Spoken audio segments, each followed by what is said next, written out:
Marcos capítulo 4, abra comigo a palavra do Senhor, versículo 35 ao versículo 41. Nós temos dito por repetidas vezes que depois da palavra vem o milagre. Nós temos aprendido à luz da Bíblia que todas as vezes que Deus desejou e deseja realizar alguma coisa, Ele primeiro fala.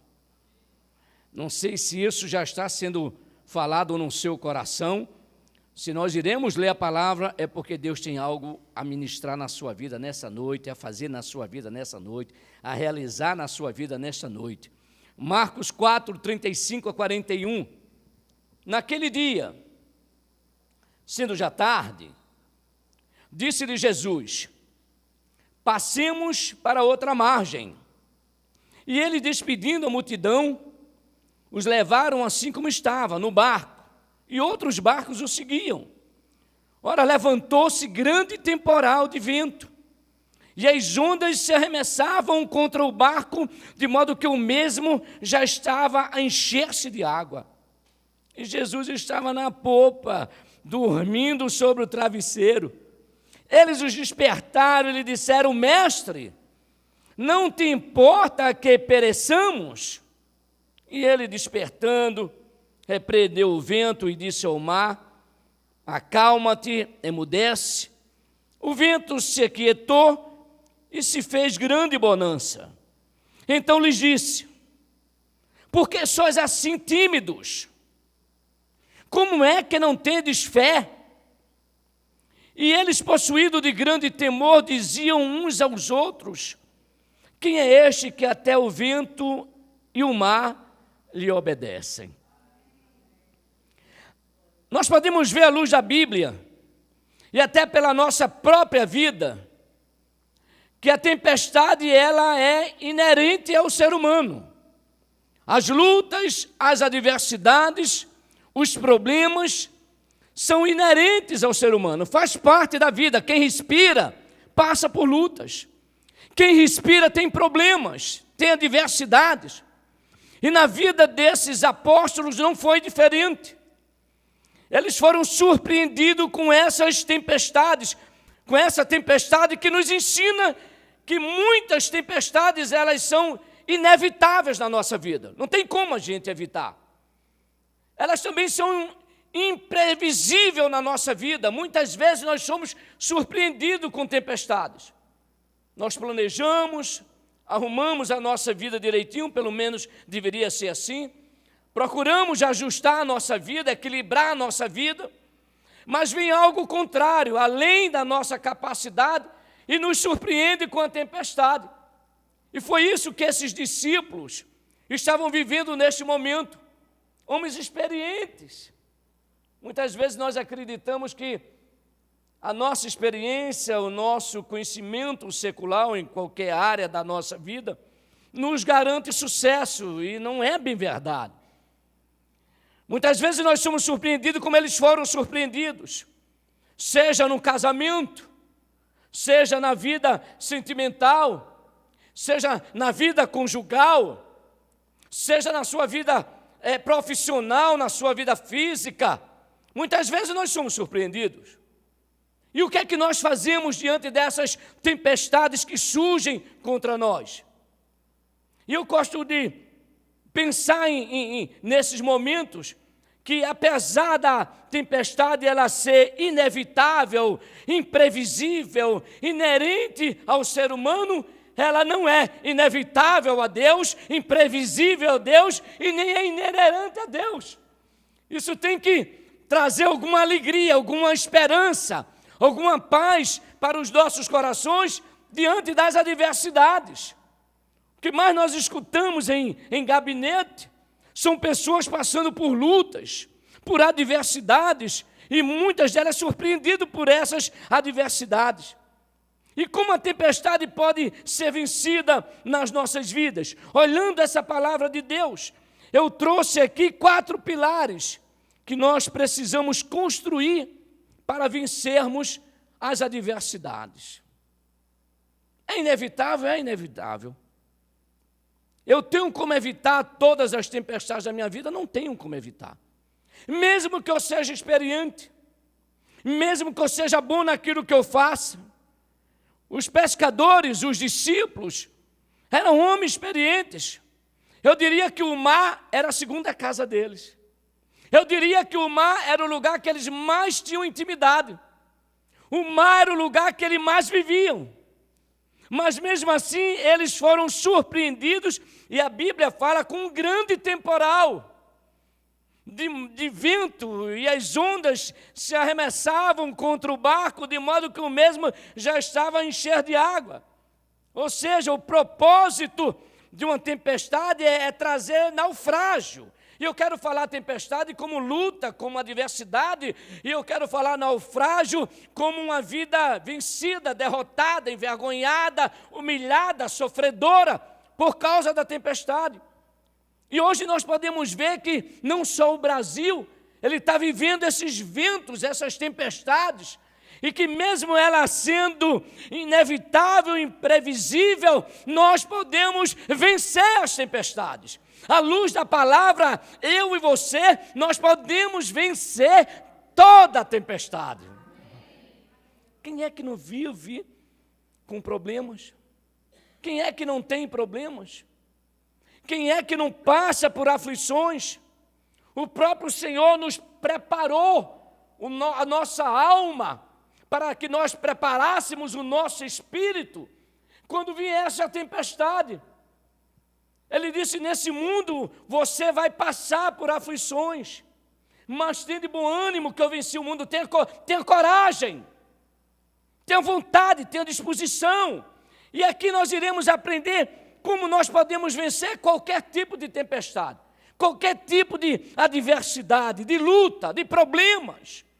O que faz a pessoa adoecer, o que faz a pessoa sofrer são as lutas. As pessoas não estão conseguindo viver bem dentro de casa. As pessoas não estão conseguindo viver bem fora. O diabo ele é muito estrategista, é um ser extremamente inteligente. E ele sabe aquele momento certo dele atingir as nossas vidas. E ele sabe que no momento que ele vem com um problema, dependendo da nossa estrutura, dos pilares que nós construímos a nossa vida, ele acaba com a família. Dependendo de como nós construímos a nossa vida, os pilares que nós erguemos a nossa vida, ele pode destruir a nossa vida emocional. Ele pode destruir a nossa vida profissional, a nossa vida financeira. Ele pode trazer uma tempestade de tal maneira que você perde a paz, que você não consegue dormir. Para dormir tem que tomar um remédiozinho para você poder dormir. E aqui nós podemos ver que nós podemos construir alguns pilares na nossa vida, para a vida ser bem construída, bem edificada, de quando essa tempestade vier, a gente não pensar em voltar, a gente não pensar em regredir, a gente não pensar em sucumbir, naufragar, pelo contrário, pensar em avançar. E eu coloquei aqui alguns pilares, eu poderia extrair daqui uns 8 pilares. Por isso que é muito importante se relacionar com Deus, por isso que é muito importante buscar a Deus, ler a palavra de Deus, é muito importante vir à igreja para receber a palavra de Deus. Olha, a palavra de Deus, ela liberta, só ela. Não tem nada, nem no céu, nem debaixo da terra, e nem na terra, que liberte um homem que não seja a palavra de Deus. A palavra revela o próprio Deus. A palavra revela os planos e os propósitos de Deus. Então é muito importante a gente meditar na palavra. E eu queria apresentar aqui o primeiro pilar que eu extraí aqui desse estudo. Primeiro pilar, reconhecer a presença de Jesus no meu barco.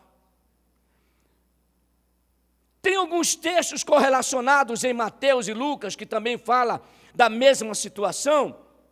E o próprio Senhor Jesus chegou para eles aqui e fez uma pergunta. E disse assim para ele: por que sois assim tímidos? Uma pergunta. Veio a tempestade. Será que eles fizeram tudo o que deveria fazer para vencer a tempestade? A tempestade estava assolando o barco. Mas quem estava no barco? Jesus estava no barco.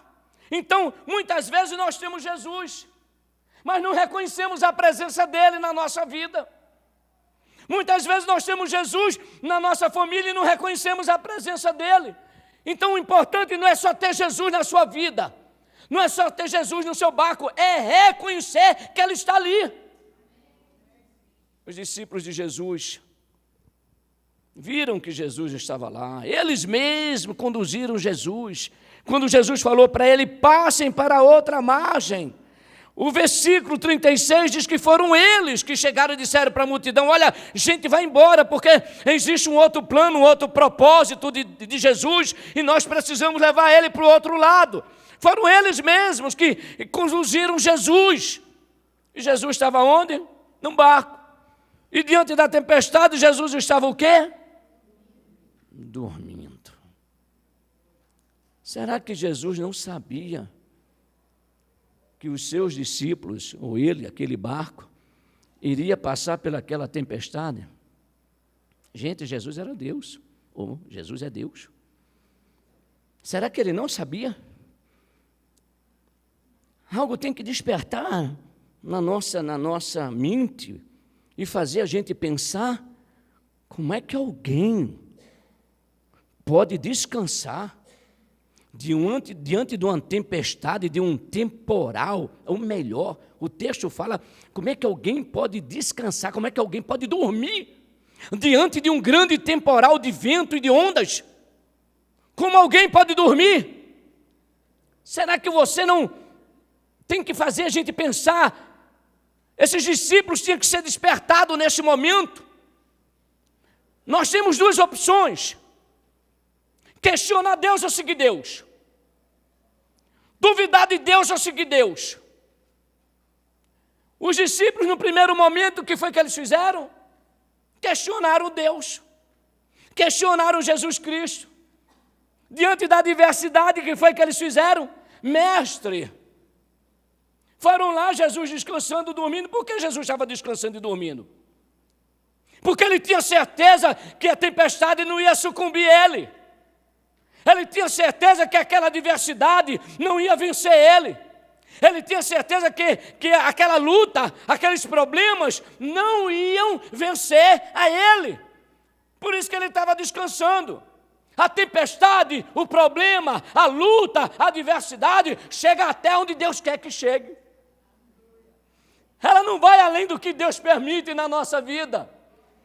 E não vem nenhum problema, não vem nenhum temporal, que Deus tenha planos, que Deus tenha propósitos para naufragarmos neste temporal, para sucumbirmos diante das adversidades, para perdermos a nossa paz, perdermos a nossa comunhão na nossa família, perdermos a nossa alegria, o nosso prazer em viver. Tem pessoas hoje que não têm prazer em viver. Mestre, não te importa que pereçamos. Devemos pensar alguma coisa. Como é que Jesus descansa? Numa hora dessa, se nós estivéssemos no barco, o que é que nós faríamos? Ou eu faria o que Jesus fez, ou eu faria o que os discípulos fizeram. Numa hora da tempestade, eu tenho que reconhecer que Jesus é o Senhor. Se Ele está descansando, tem algo extraordinário que Ele vai fazer, tem algo grande que Ele vai fazer. Os discípulos perguntaram: mestre, não te importa que pereçamos? Muitas vezes Jesus se silencia, meu querido, não é para angustiar o nosso coração, é para que o nosso coração descanse nele. Esperei com paciência no Senhor e Ele se inclinou. Já pensou o que o pastor fala muito sobre o inclinar? Deus dos céus, o Criador dos céus e da terra, olhando a nossa natureza. Aí você clama por Ele lá embaixo, lá na terra, que só Deus pode ver mesmo. Se mostra o quanto Deus é grande, né? Imagina a distância, né? Considerando a distância, não vamos trazer que Deus é onipresente, a gente sabe que Ele é, mas olhando assim, que Ele se inclina para nos ver. Ver o nosso clamor. Então, eu poderia estar pensando o quê? Mestre, não te importas que pereçamos? Quantas vezes a gente não perguntou para Jesus diante da adversidade, você não está vendo não meu problema? Jesus não está vendo não? Tu não vai fazer nada? Está todo mundo aí malhando em mim? Está o capeta cirandando com minha vida? E tu não vai fazer nada? Nós precisamos construir um pilar de reconhecer a presença de Jesus na nossa vida. Se eu reconheço a presença de Jesus na nossa vida, eu não vou estar questionando Ele, eu vou estar descansando nele. Olha só, que veio na minha mente aqui, ó. O Salmo 91. Olha só. O que habita no esconderijo do Altíssimo e descansa à sombra do Onipotente, diz ao Senhor, meu refúgio e meu baluarte, Deus meu, em quem confio.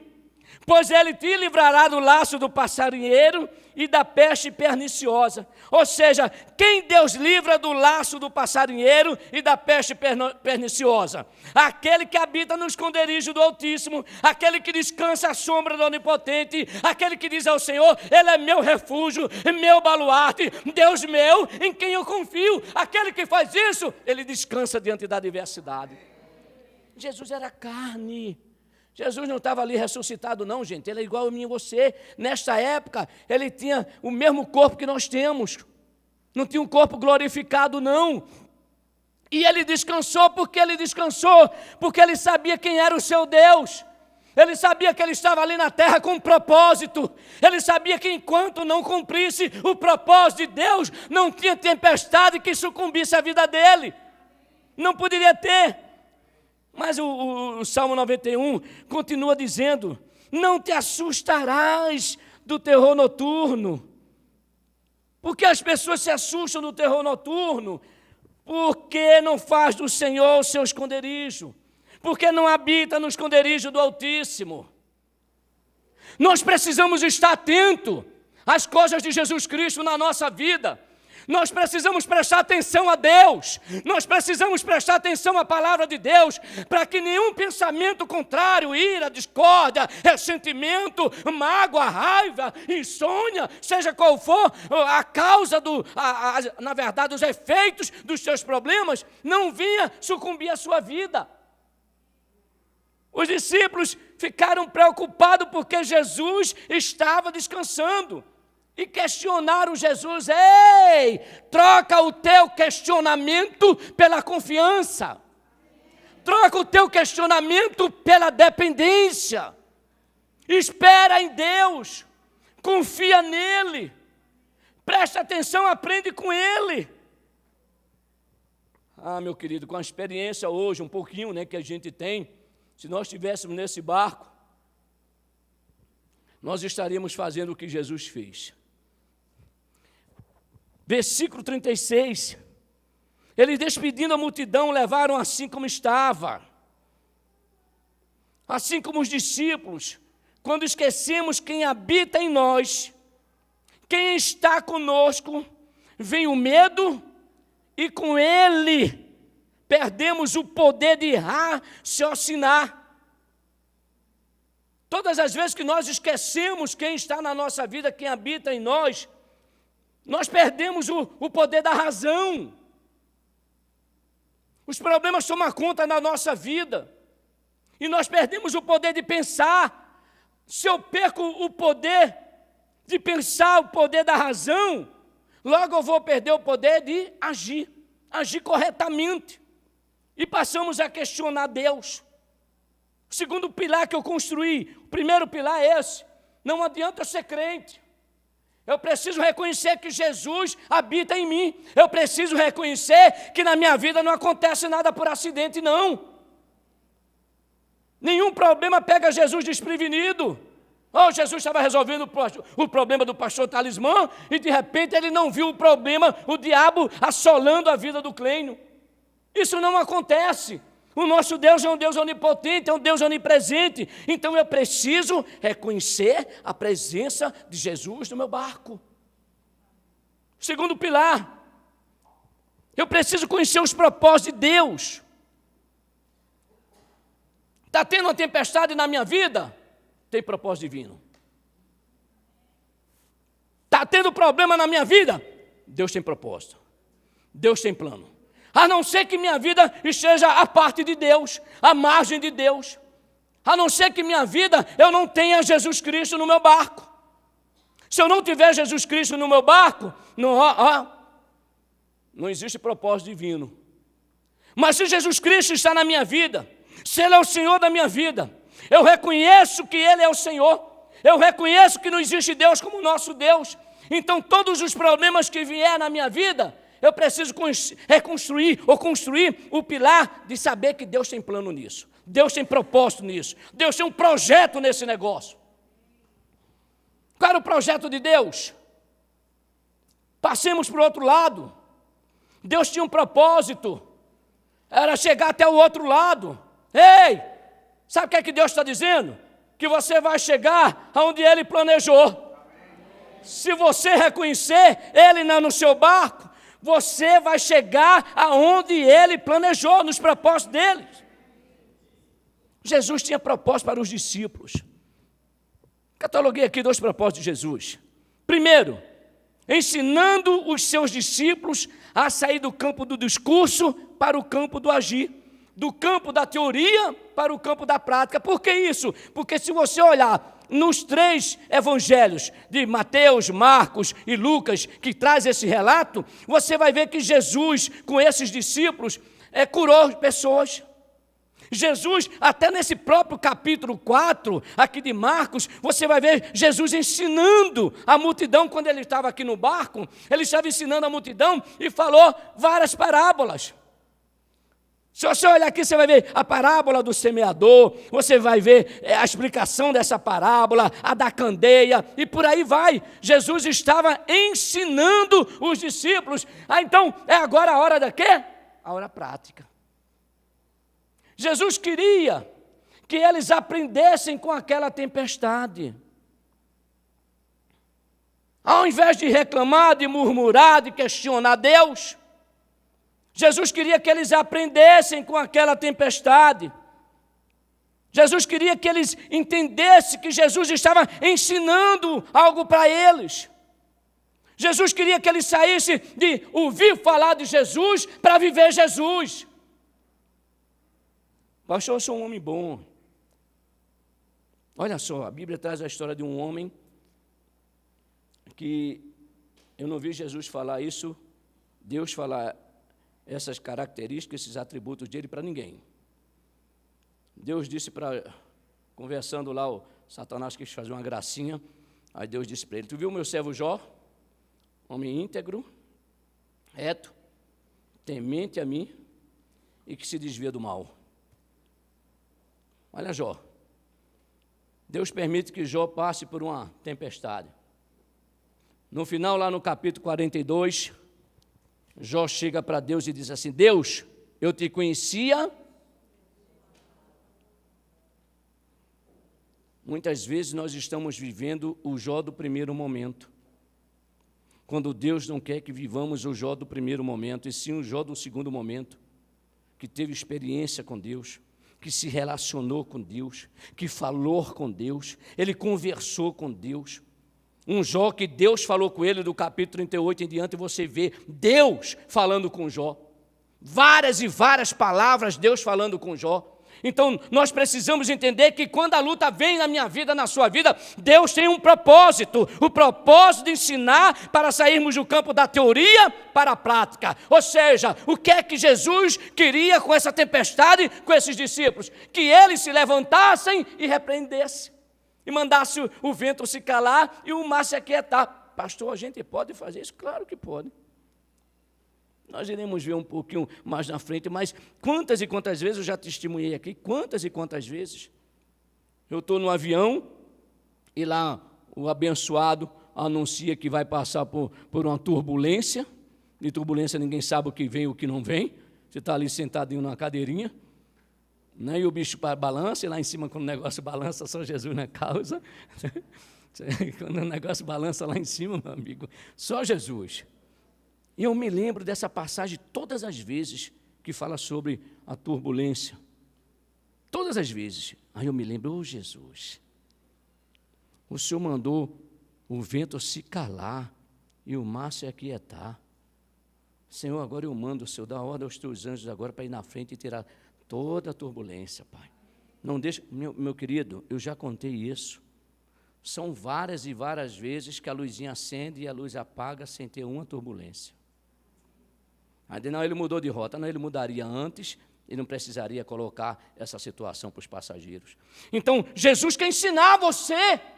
Essa luta não é para destruir você, ei, não é para destruir você. Essa luta que você está passando, ela é pedagógica. Jesus quer ensinar você, saia do campo do cristianismo barato para o cristianismo caro, da teoria para a prática, do crente. Segundo propósito que eu extraí aqui, Jesus queria mostrar aos discípulos e a outros, e nós veremos quem são esses outros, que quem manda é Ele. Jesus está dormindo no barco. A maior tempestade, grande temporal. Os profissionais da pesca.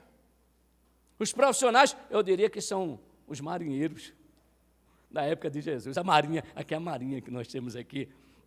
A comandante da marinha está aqui nos honrando com a presença dela. Então está aqui, ó, o barco aqui da marinha. Está aqui os capitães lá da marinha. Nesse barco, com a grande tempestade. E Jesus está dormindo diante de uma situação dessa. Jesus estava ensinando para eles, meu querido, não se preocupe. Quem manda na natureza sou eu. Quem manda no pedaço sou eu. Eu me lembrei dos jovens desse negócio de pedaço, aí eu escrevi aqui, eu gostei desse negócio. Quem manda no pedaço sou eu. Se Jesus estiver no seu barco, quem manda na tua vida é Ele. A tempestade não vai sucumbir você. Toda a natureza está sujeita ao seu Criador. Versículo 39 diz assim: Ele repreendeu o vento e disse ao mar. Olha só, ninguém nunca tinha visto isso. Os discípulos nunca tinham visto isso. Os escribas nunca tinham visto isso. Os fariseus nunca tinham visto isso. Aí chega o Filho de Deus e diz assim: eu tenho um poder para repreender. Eu tenho um poder sobre a natureza. Preste atenção, você tem poder de Deus para mandar o vento se calar e o mar se aquietar. Terceiro pilar. Primeiro pilar, eu preciso reconhecer o quê? Jesus no meu barco. Ah, não é só ter Jesus no meu barco, não. Porque Jesus estava no barco deles, eles tinham consciência que Jesus estava no barco deles, mas mesmo assim a tempestade deixaram eles com medo. Porque quando Jesus pergunta para eles, por que sois assim tímidos? Né? Eu não sei se no hebraico teria essa tradução, assim, porque vocês são tão frouxos. Se fosse a Bíblia segundo o nordestino, porque você é frouxo, cara. Será que você não viu nada ainda que aconteceu? Você andou comigo, você não viu os milagres que eu realizei, você não aprendeu nada que eu falei com você? Passemos para outra margem, significa dizer que eu preciso reconhecer que os problemas são pedagógicos, são propósitos de Deus na minha vida. Terceiro pilar que eu preciso construir na minha vida, está uma diversidade. Veja só, o bom é a gente construir esses pilares antes da diversidade. Como eu costumo dizer aqui na igreja, e digo sempre aqui, o problema não é o problema não são as tempestades, o problema não é a luta, não são as má notícias que nós recebemos, seja de um cônjuge, seja de um filho, seja de um médico, seja do nosso patrão, né? Seja do nosso líder. né, lá o chefe lá no trabalho, que de repente chega para você e diz, estou tirando a sua função, e aquela função tem te ajudado muito. De repente ele chega, pega você e transfere você de um lugar para outro lugar, e você vai ganhar muito menos. O problema não é isso. O problema é quando o médico chega para você e diz, olha, você está com uma doença incurável. Não é problema, isso é tempestade. O problema é quando o problema vem, a minha vida foi construída em que pilar? Quais foram os pilares que eu edifiquei a minha vida? Que eu construí a minha vida? Se eu construir a minha vida num pilar sólido, meu querido, pode dar a maior tempestade, como aqui fala, um grande temporal. A Bíblia fala sobre isso. Pode assolar contra a sua vida e você não será abalado. Terceiro pilar, eu preciso tomar posse das promessas de Deus. Só porque a tempestade estava forte e demorando, não nos dá o direito de pensar que iremos sucumbir. Só porque Jesus está calado, quieto, ainda não agiu, ainda não falou com você, ainda não te respondeu, ainda não mudou essa circunstância, essa situação, essa adversidade. Isso não dá o direito de você duvidar das promessas de Deus. Eu preciso tomar posse das promessas de Deus. As promessas de Deus precisam ser conhecidas e guardadas no nosso coração.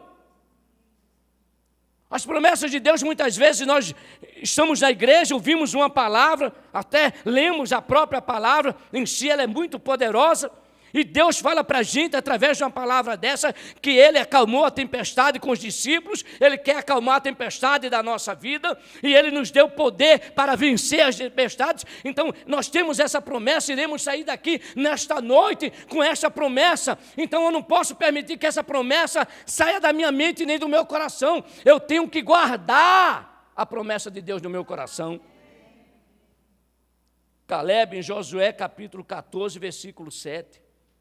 Traz uma experiência que Deus pega uns príncipes, diz para Moisés, Moisés, vai lá espiar a terra que eu te prometi. Vai lá espiar, vai ver se aquilo que eu falei para vocês lá atrás, se existe ou se não existe. Vai ver se a terra não é boa. Vai lá. Então, você acha que isso está escrito para quê? Para a gente saber que Deus um dia falou com Moisés, e Moisés falou com 12 príncipes, e que mandou espiar a terra. Não, essa palavra é para mim, é para você, para que a gente chegue em casa e pesquise na palavra de Deus, quais são as promessas que Deus tem para a nossa vida. O que é que Deus tem para o meu casamento? O que é que Deus tem para a minha vida sentimental? O que é que Deus tem para a minha vida física? O que é que Deus tem para a minha vida profissional? O que é que Deus tem para a minha vida financeira? O que é que Deus tem para a minha vida ministerial? O que é que Ele tem? Está tudo aqui. Eu preciso construir o pilar de tomar posse da palavra de Deus, das promessas, mas para isso eu preciso conhecer. Caleb disse, como é a história? Na hora da bronca, em que 10 príncipes chegaram e disseram, olha gente, realmente Deus não mente. Deus é verdadeiro, mas os nossos adversários são muito grandes, são poderosos. E olhou para eles assim e disse, a gente, na vista deles, nós somos como gafanhotos. Ele pode facilmente pisar em nós. Sabe o que Caleb disse? Como é a história? Eu acreditei conforme Deus colocou no meu coração. Ele recebeu a palavra de Deus, a promessa, guardou no coração dele, e no momento da discussão, no momento em que o diabo quis frustrar os planos de Deus na vida do povo de Israel, ele disse, não, o problema é de vocês. Se vocês não acreditam na promessa de Deus, se vocês não acreditam em Deus, se vocês não construírem esses pilares na vida de vocês, o problema é de vocês. Mas eu acredito conforme Deus colocou no meu coração. Guarde a palavra de Deus no seu coração. Guarde ele, vibre. A palavra de Deus não só tem que só saber, não. Deus prometeu para mim que vai me livrar da tempestade. Aqui, não. Deus prometeu para mim razão, consciência, clareza, mas eu tenho que envolver o meu coração, eu tenho que me alegrar com essas promessas de Deus. Se esses discípulos lembrassem de que Jesus tinha dito para ele, passem para outra margem, e que tinha promessa na vida de Pedro, quando ele escolheu, e Pedro lá no barco lavando as redes, nós pregamos sobre isso. Ele disse para Pedro lá no final, Pedro, deixa isso aí, porque eu vou te fazer o quê? Pescadores de quê? De homens. Tinha se cumprido aqui? Não tinha. E por que ele estava com medo de morrer? Por que você está com medo? Jesus questionou eles, por que sois assim tímidos? Por que você é covarde? Por que você é frouxo? Por que você tem medo diante da adversidade? Como é que você não tem fé? Aí a gente vem aqui, o pastor Talismã leu Romanos capítulo 4, eu anotei aqui do versículo 18 ao versículo 21. Eu preciso tomar posse da promessa de Deus. Eu preciso tomar posse. Olha o que a palavra de Deus diz. Versículo 18. Abraão esperando contra a esperança. Esse cara era doido, né? Como é que você espera contra a esperança? Contra a esperança não tem esperança. Mas ele acreditava tanto, até porque tudo lhe parecia contrário, mesmo assim ele acreditava. Tudo está parecendo o contrário. Sou velho. Minha mulher é velha. Não temos condições nenhuma de gerar filhos. Olha quantos problemas nós temos. Ele tinha 75 anos. A Bíblia diz que ele recebeu a promessa de Deus. E ele construiu esse pilar na vida dele. E diz aqui, Abraão esperando contra a esperança, para vir a ser pai de muitas nações, segundo lhe foram dito, segundo lhe foi prometido. Assim será a tua descendência. A gente ouve a palavra de Deus, a gente sai da nossa casa, a gente vem à igreja, olha, deixa eu abrir um parêntese aqui. Todas as vezes antes de eu pregar, eu digo para Deus, Deus, quem precisa da palavra sou eu. Senhor, fala primeiro comigo, até para exortar. Quando Deus traz uma palavra que é para exortar a igreja, eu digo para o Senhor, primeiro sou eu que preciso disso aqui. Eu preciso dessa palavra.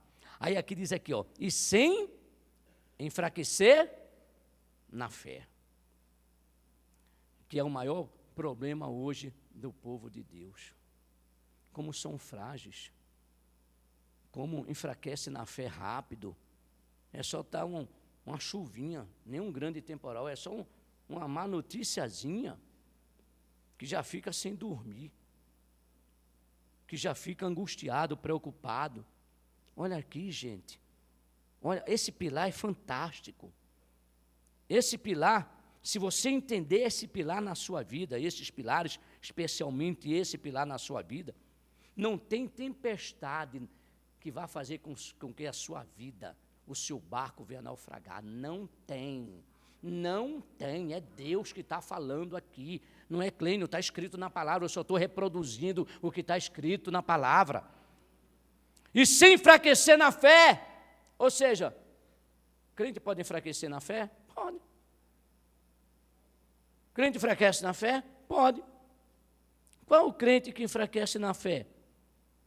É um crente que não lê a palavra de Deus. Porque a Bíblia diz que a fé vem, não ouve a palavra de Deus.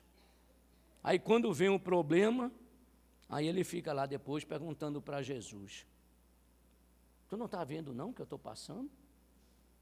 Tu não se importa não que eu estou aqui a ponto de ser destruído, da minha família ser destruído, dessa doença destruir? Por quê? Não medita a palavra de Deus. Aí o Espírito Santo vem aqui para mim e para você e diz assim, quer vencer tempestade? Medite na minha palavra, leia a minha palavra, ouça a minha palavra. Quando você começa a escutar a palavra de Deus, vem a fé, seguindo a palavra. Aí ele diz aqui, aí tem outra técnica de Deus. para nos ensinar a ser fortalecido na fé e não ficar com medo, não ficar angustiado, triste, nervoso dentro de casa, brigando com todo mundo, indo lá para o trânsito e só Deus sabe como ele está. Se chega lá no trabalho, só a misericórdia de Papai do Céu, porque está cheio de problema e está pensando que o problema vai vencer a vida dele. Aí o Senhor diz aqui, ó, e sem enfraquecer na fé, embora consciente do problema, ou seja, que embora levasse em conta o seu próprio corpo amortecido, sendo já de 100 anos e a idade avançada de Sara, ele não duvidou por incredulidade da promessa de Deus, mas pela fé se fortaleceu, dando glória a Deus. Ei, quer vencer as tempestades na sua vida? Fortaleça-se na fé. Glorifique o nome do Senhor. Está chovendo? Glorifique o nome do Senhor. A tempestade está grande? Glorifique o nome do Senhor. Está vindo com ímpeto sobre a sua vida? Glorifique o nome do Senhor. Ela é pedagógica, Deus está te ensinando. Deus quer despertar você para sair da teoria para a prática. Deus quer que você veja o que está lá em 1 Coríntios 2,9. Sabe o que está em 1 Coríntios 2,9? O que olhos não viram, o que o ouvido não viu, o que jamais penetrou no coração do homem, é o que Deus tem para quem? Diga para mim. A Bíblia diz que Deus tem preparado para os seus. Tem alguém de Deus aqui? Olha aí, o que os olhos não viram, Deus queria que os discípulos experimentassem, presenciassem, vivessem, coisas que ele nunca tinha visto. Dando o quê? Mas pela fé se fortaleceu, dando glória a Deus. Então eu preciso exercer a fé. A fé não é teoria não, fé não é coisa teórica não. Eu ministrei aqui sobre a diferença do crer e a diferença da fé. O campo do crer e o campo da fé. Tem muitos evangélicos, tem muitos cristãos que estão no campo do crer. Jesus existe. É fiel. É poderoso. Se ele agir, alguém pode impedir? Ninguém pode impedir. Tem alguém como ele? É o único. Crê exatamente como diz nas Escrituras. E como é a vida dele? Onde é que tu está, Jesus? Tem misericórdia de mim, Jesus. 4 horas da manhã, ainda não dormi. 5 horas da manhã, não dormi. Quando a mulher acorda, bom dia o quê, rapaz? Tu não está sabendo do problema da gente, não? Angustiado, triste, nervoso, preocupado. Esse é o campo de quem está no campo do crer. Ele crê em Deus. Ele sabe que Jesus Cristo veio em carne, habitou entre nós, teve morte de cruz, ao 3º dia ressuscitou. Ele sabe de tudo isso. Mas ele está aqui, no campo do crer, não faz nada. Não age. Não coloca a sua fé em ação. A única diferença do crer para a fé, sabe o que é? A atitude. Não adianta você dizer que crê em Jesus Cristo e você não tem atitude. Que atitude? Olha aqui, olha as atitudes aqui que Jesus Cristo teve. Qual é o problema? Não, o problema é o mar. Qual é o problema? O problema é o vento. Ah, é? 2 palavras. Acalma-te e amudece. Acabou. Jesus não ficou guerreando, lutando. Não, ele não ficou. Ele chegou lá para o vento, ó, baixa a bola aí. Chegou lá para o mar que estava revolto. Fica quietinho aí. Quem está aqui é o Senhor dos senhores, o Rei dos reis. Sabe quem fez você, vento? Fui eu. Sabe quem criou você, mar? Fui eu. E tu acha que a criatura vai vencer o Criador? É ruim, hein? Então fica quietinho, baixa a bola. Então eu preciso exercer a fé. Sabe o que é que Abacuque diz? Capítulo 2, versículo 4, a parte B, diz que o justo,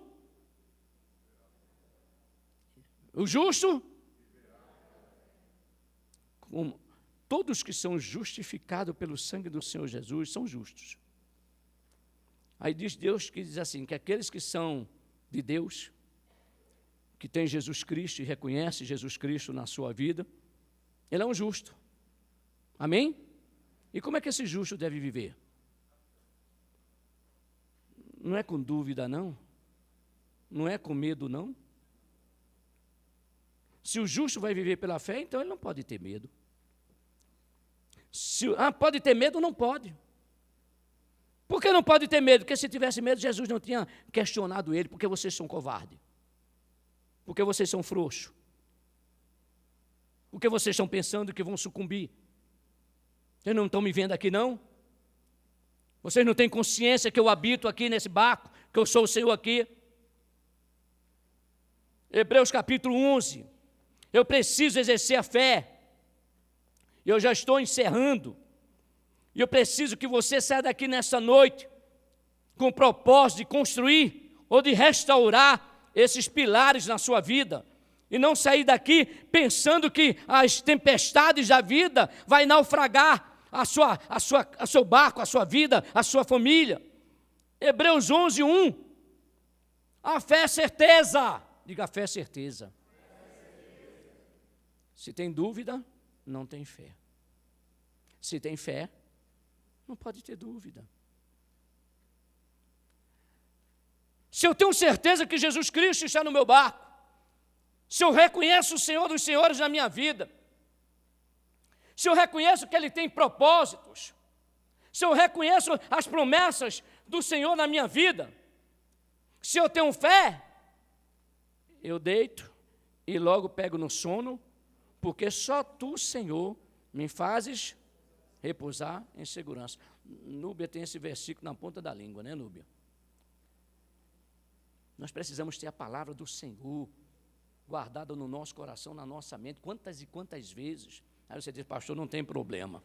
Claro que tem, e tem muitos. Só que eu pego daqui e passo para ele. Você acha que eu vou dormir com problema? É ruim, hein? Eu não durmo com problema. Então, a fé é a certeza das coisas que se espera. O que é que você tem esperado quando a luta bate à sua porta? O que é que você tem esperado quando as má notícias chegam na sua vida? O que é que você tem esperado? Tem esperado a morte? Tem esperado a destruição, a vergonha, a humilhação? Isso não é fé. Deus falando da natureza da fé, Ele está dizendo, é certeza das coisas que se esperam. Eu tenho que ter convicção que eu estou esperando a ação do Espírito Santo de Deus, o mover de Deus na minha vida. Pois pela fé os antigos obtiveram bom testemunho. Aí Hebreus 11:6 diz assim, de fato, sem fé é impossível agradar a Deus. Sem fé é impossível agradar a Deus, porquanto é necessário que aquele que se aproxima de Deus creia que Ele existe e mais o quê? O que é que Ele é? Está vendo só? Não adianta, a fé, ela exige de você que você não só crê em Deus, não só saiba que Deus existe, mas que tem uma recompensa por essa fé, tem um presente de Deus, tem uma graça de Deus, tem uma dádiva de Deus para as nossas vidas. A prática desses pilares nos ajudarão a vencer as tempestades que se levantam contra a nossa vida.